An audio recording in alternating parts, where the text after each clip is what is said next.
Welcome back, Crammers, to question 20. In a bag, there are only red counters, blue counters, green counters, and yellow counters. The total number of counters in the bag is given as 80.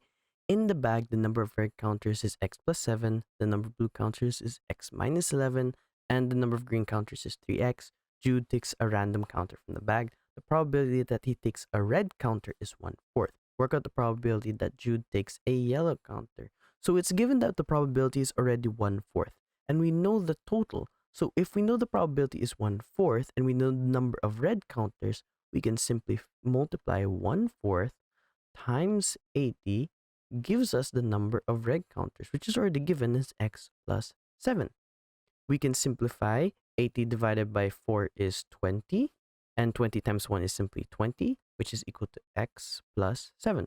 We bring 7 to the other side. That means x is equal to 20 minus 7. X is equal to 13. Now we can simplify this to something we can read more easily. 13, x is equal to 13. 13 plus 7 is simply 20. 13 minus 11 is 2. And 3 times 13 is 39. Now that we know the total value of all the counters in the bag, we can then subtract that from the whole, which is 80, to find the probability that Jude takes a yellow counter. Okay, so we can see here that the total is 80.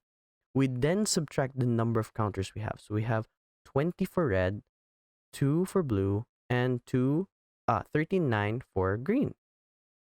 So we can then find that out using our calculator.